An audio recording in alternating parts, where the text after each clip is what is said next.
कैसे हैं आप सभी? आई होप अच्छे होंगे, राइट। चलिए मैं योगिता प्रजापति पे आज से स्वागत करती हूँ और आज मैं आपके लिए लेके प्रमेय 6.5। इसके पहले बच्चों प्रमेय 6.3 भी समझा दिए, 6.4 भी समझा दिए और आज मैं प्रमेय 6.5 का बेसिक समझा रही हूँ। तो प्लीज ध्यान समझिएगा, ये तीनों प्रमेय समझने के बाद ही हम एक्सरसाइज 6.3 स्टार्ट करेंगे, राइट, क्योंकि इन तीनों का यूज हमें एक्सरसाइज 3 में होगा। ओके, चलिए स्टार्ट करते हैं। देखिए क्या कहना है प्रमेय 6.5 में। यदि एक त्रिभुज का एक कोण दूसरे त्रिभुज के एक कोण के बराबर हो तथा इन कोणों को अंतर्गत करने वाली भुजाएं समानुपाती हो तो ये दोनों त्रिभुज समरूप होते हैं। तो आप देख सकते हैं दो त्रिभुज बनाए मैंने, एक एबीसी है और दूसरा पीक्यूआर है, राइट। अब क्या कहना है हमें, एक त्रिभुज का एक कोण, मान लीजिए हम एबीसी त्रिभुज का कोण ए ले लेते हैं, दूसरे त्रिभुज के एक कोण के बराबर हो और दूसरा त्रिभुज जो पीक्यूआर है उसका कोण पी ले लेते हैं। तो यहाँ पर कोण ए बराबर होगा कोण पी के, राइट। ये मैंने दो कोण बराबर बता दिए हैं। अब क्या कहा गया है, तथा इन कोणों को अंतर्गत करने वाली भुजाएं आपस में समानुपाती होती है। समानुपाती का मतलब बराबर होती है। तो अंतर्गत करने वाली भुजाएं, अगर मैंने एंगल ए लिया है तो इसको अंतर्गत करने वाली भुजा ए बी और यहाँ से भुजा ए सी, ये अंतर्गत हो गई। फिर अगर मैंने यहाँ पे इस त्रिभुज में एंगल पी लिया है तो इसके अंतर्गत भुजा, मतलब अंतर्गत का मतलब इससे जुड़ी हुई, एंगल से जुड़ी हुई भुजाएं, ठीक है।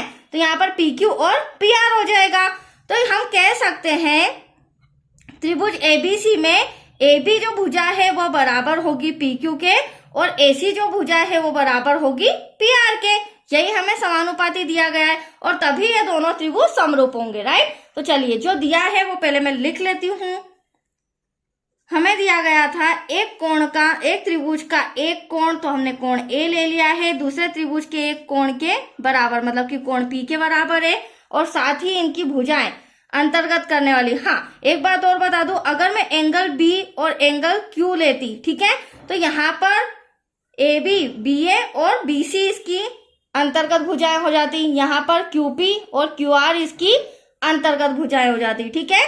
तो जो एंगल रहेगा उससे जुड़ी हुई दो भुजाएं लेनी है हमें। तो यहाँ पर एंगल ए लिया है तो हमारा ए बी हो जाएगा, ए बी बराबर होगा पी क्यू के।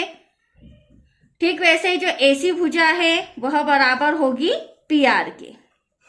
तो यहाँ तक कोई डाउट, जो उन्होंने इन्फॉर्मेशन दी थी वो हमने कर ली है। और इसका मतलब ये हुआ बच्चों, सबसे इंपॉर्टेंट पॉइंट तो हमें यहाँ पे ये समझना है, ये दोनों त्रिभुज तो आपस में समरूप आ रहे हैं, बट क्यों आ रहे हैं, कोण भुजा समरूपता कसौटी से, ठीक है। पहले भी मैंने दोनों समरूपता कसौटी समझाई, कोण समरूपता कसौटी, भुजा समरूपता कसौटी, बट यहाँ पर भुजा समरूपता कसौटी से ये दोनों त्रिभुज आपस में क्या है, समरूप है। That's clear. तो यहाँ पर हम लिखेंगे इसे इंग्लिश में साइड एंगल साइड भी लिखते हैं। तो ब्रैकेट में मैं लिख रही हूँ हिंदी में भुजा ब्रैकेट क्लोज समरूपता कसौटी से। तो ये तीसरी समरूपता कसौटी भी आज हमारी कंप्लीट हो चुकी है। तीनों मैंने समझा दिया है, राइट बच्चों। समरूपता कसौटी से अब हम कह सकते हैं जो त्रिभुज एबीसी है वह समरूप है त्रिभुज पी क्यू आर के। That's your answer. तो आया आपको समझ में, तीनों बेसिक्स पॉइंट्स हमारे क्लियर हो गए हैं। अब नेक्स्ट वीडियो मिलेगा बच्चों आपको एक्सरसाइज 6.3 से रिलेटेड। ओके, थैंक यू बच्चों।